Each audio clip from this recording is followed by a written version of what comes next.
ஊர்லேருந்து வந்திருக்கிறீங்க எல்லாருமே. சகோதரெல்லாம் சென்னையிலேருந்து நேற்று சென்னையில் இருக்குன்னு சொல்லி எனக்கு சொன்னாப்ப முடிஞ்சால் வாங்க அப்படின்னா ரொம்ப சிரத்தை எடுத்து வந்திருக்கிறாங்க. அதே மாதிரி ஆர்எஸ் மங்கலம், கீழக்கரை போன்ற ஊர்களிலிருந்து வந்திருக்கிறீங்க. அது வந்து இல்லை. ஆனால் அருகில் உள்ள மக்கள் கொஞ்சம் குறைவாக இருக்கிறாங்க. இன்ஷா அல்லாஹ் அடுத்த முறை வந்து இன்னும் அதிகமாக மக்கள் இணையும் பொழுது வலுவாக வந்து ஐஎஃப்டி கொண்டு போகலாம். மேலும் ஐஎஃப்டியோட ஆரம்பிக்க வேண்டிய நோக்கம் என்ன அப்படின்னா ஒரே சிம்பிள் தான். ஆமாம் சொன்னாங்க. நிறைய பேர் வர்றதுக்கு உறுதி கொடுத்துருந்தாங்க. இருந்தாலும் அவங்களோட சுச்சுவேஷன் சில கீழக்கரையோட ஏதோ ஒரு கூட்டம் நடக்க சொன்னாங்க. இந்த நாளைக்கு ஏதோ ஒரு இதுக்காக ஒரு கூட்டம் நடக்க ஆர்ப்பாட்டத்துக்காகன்னு. அப்போ அது மாதிரியான விஷயங்கள்ல வந்து கொஞ்சம் மக்கள் வந்து கொஞ்சம் இதாகிட்டாங்க.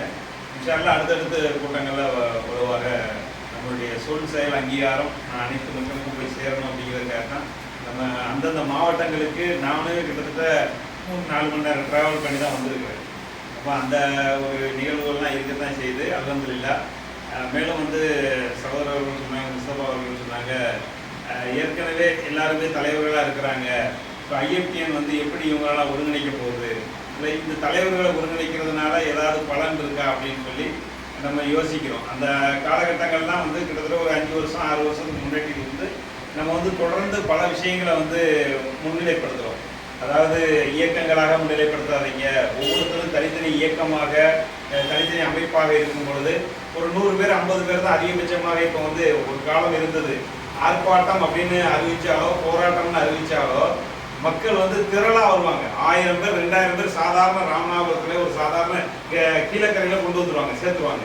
அந்தளவுக்கு வலுவாக இருந்த இயக்கங்கள் இன்னைக்கு துண்டாடப்பட்டு அது ஒரு அதாவது 50 பேர் கூட இன்னைக்கு வந்து ஒரு ஆர்ப்பாட்டத்துக்கு வர்றதில்லை. கிட்டத்தட்ட நோட்டீஸில் போட்டிருக்கிற பேர் வந்து 150 இருக்கும். வரக்கூடிய நபர்கள் 50 நபர்களாக தான் இருக்கிறாங்க. அதுக்கு மெயின் காரணம் என்ன கேட்டிங்கன்னா, அந்த அமைப்புகள் மீது இருக்கக்கூடிய நம்பிக்கை இழப்பு வந்து அதிகமாக ஆயிட்டு. அது தலைவர்கள் வந்து சில இடங்களில் உதாசீனப்படுத்துறதா இருக்கலாம், இல்லை அவங்களுடைய பணிச்சுமை காரணமாக கண்டுக்காமல் இருக்கலாம், இல்லை இங்கே லோக்கலில் இருக்க பாலிடிக்ஸ் வேறு இருக்குது. தலைமை நம்மளை சரியாக அணுகினாலும் லோக்கல் பாலிட்டிக்ஸில் வந்து நம்மளை ஒதுக்கி வைப்பாங்க. இந்த மாதிரியான நிகழ்வுகள் நிறைய இருக்குது. அதெல்லாம் தாண்டி நம்ம அப்பவுமே இருந்து என்ன சொல்லிக்கிட்டு இருக்கோம்னா, சில அமைப்புகள் சொல்கிறாங்க தலைவர்களை ஒருங்கிணைச்சிட்டா அந்த சமுதாயத்தை ஒருங்கிணைச்சிடலாம், நம்ம வேறு எந்த வேலையும் பார்க்க வேண்டாம். இப்போ ஜவாஹிர்லாவும் எஸ்டிபியையும் தமீம் அன்சாரி அவர்களும் மற்ற அனைத்து தலைவர்களையும் உட்கார வச்சு பேசிட்டோம்னா வேலை முடிஞ்சது, ஈஸியாக வந்து சமுதாயத்தை ஒருங்கிணைச்சிடலாம் அப்படின்னு. ஆனால் சமுதாயம் வந்து தமிழ் தலைவர்கள் பின்னாடி இருக்காங்கன்னா ஒரு 25% கூட கிடையாது. தலைவர்கள் பின்னாடி இருக்க சமுதாயத்தை தாண்டி 75% ஜமாத்துகள் தான் இருக்கு. அப்போ நம்ம ஜமாத்துகளை விட்டுட்டு தலைவர்களை சேர்த்தாலும் எந்த பயனும் கிடையாது. ரெண்டாவது அவங்க தங்களுடைய இந்த சமுதாயத்துக்கு எதுவும் செய்ய முடியலையேங்கிற கோபத்திலேயோ, இல்லை இந்த சமுதாயத்துக்கு நம்மளால இந்த இயக்கத்தினால ஒன்றும் செய்ய முடியல, நம்ம ஒரு தனி இயக்கம் கண்டா தான் இந்த சமுதாயத்தை முன்னேற்ற முடியுங்கிற ஒரு பெரிய நோக்கத்தோடலாம் அவங்க பிரியலை. எனக்கான அங்கீகாரம் கிடைக்கல, எனக்கு இந்த சீட்டில் உட்கார வைக்கல, எனக்கு இந்த பதவி கொடுக்கல, இந்த மாதிரியான நோக்கங்களுக்காகத்தான் இந்த தலைவர்கள் எல்லாமே பிரிஞ்சு தனித்தனி அமைப்புகளை கண்டிருக்கிறாங்க.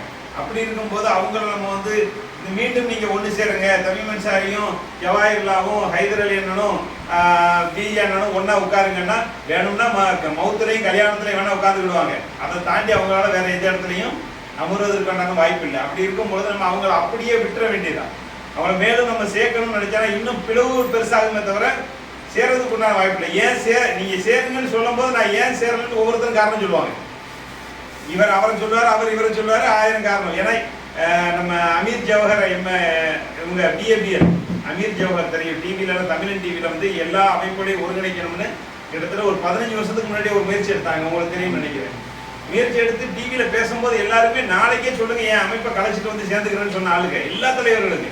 ஆனால் எல்லாரையும் ஒரு நாள் ஒரு ஊட்டி உட்கார வச்சு சரி எல்லாரும் வந்து நம்ம ஒரு ஒருங்கிணைந்து செயல்படுவோம், ஒரு தனி ஒரு கட்டமைப்பை உருவாக்கும்னு சொல்லும்போது எல்லாரும் சரி சரின்னு கேட்டுட்டு போனவங்க தான் இன்ன வரைக்கும் அதற்கான முயற்சிகளை எடுத்துக்கிட்டே இருக்காப்புல அமீர் ஜவஹர் அவர்கள். ஆனால் எதுவுமே நடக்கல.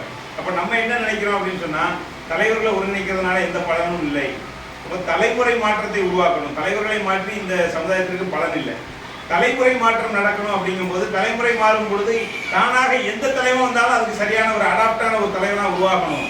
அப்போ தலைமுறை மாற்றத்தை உருவாக்கணும்னா நம்ம ஜமாத்துகள்ல இருந்து இருக்கிற அத்தனை ஜமாத்துகளையும் நம்ம ஒருங்கிணைக்கணும். வெறும் ஜமாத்துல மட்டும் ஒருங்கிணைக்கணும் அப்படின்னு சொன்னா கண்டிப்பாக இன்னைக்கு ஒரு அரசாங்க அதிகாரிகள்கிட்டயோ ஒரு அரசாங்க அலுவலகத்திலேயோ போய் நிக்க சொன்னா எந்த ஜமாத் தலைவர்களோ இல்லை ஜமாத் நிர்வாகிகள்லாம் போய் நிக்கிறதுக்கு உண்டான வாய்ப்புகள் மிக குறைவு, ரொம்ப கம்மியா இருக்கிறாங்க. அதாவது வேணும்னா எங்கேயாவது ஒரு 1-2 பேர் வேணா ஒரு போலீஸ் ஸ்டேஷன் போய் நிற்கவோ ஒரு எஸ்பி ஆஃபீஸ் போய் நிற்கவோ ஜமாத் தலைவர் தயாரா இருக்காங்க. ஆனா அரசியல் கட்சி தலைவர்கள் சாதாரண உறுப்பினராக இருப்பான், தொண்டராக இருப்பான், போய் எஸ்பி ஆஃபீஸில் ஒரு மனு கொடுத்துறானா கொடுத்து வந்துடுவான். ஏன்னா அவனுக்கு அந்த ஒரு தைரியம் இருக்கு. அப்போ நம்ம வலுவா செயல்படக்கூடிய அமைப்புகளையும் ஜமாத்துகளையும் ஒருங்கிணைக்க, மக்கள் திறனை அதிகமாக வச்சிருக்கக்கூடிய ஜமாத்துகளையும் ஒருங்கிணைக்கணும் அப்படிங்கிறது தான் நம்ம மஹல்லா மூலமா ஒவ்வொரு மஹல்லாலையும் உருவாக்கும் பொழுது நம்ம ஏதோ இங்கே நிர்வாகம் போடுறோம் அப்படின்னு சொன்னா இது ஒரு பொறுப்பு. அதாவது நிர்வாகம்னா ஏதோ தலைவர் செயலாளர் பொருளாளர்கள் தலைக்கணத்துக்கான ஒரு வேலை இல்லை, ஒரு பொறுப்பு கொடுக்குறோம். அந்த பொறுப்புக்கு நீங்க செயல்படுங்க.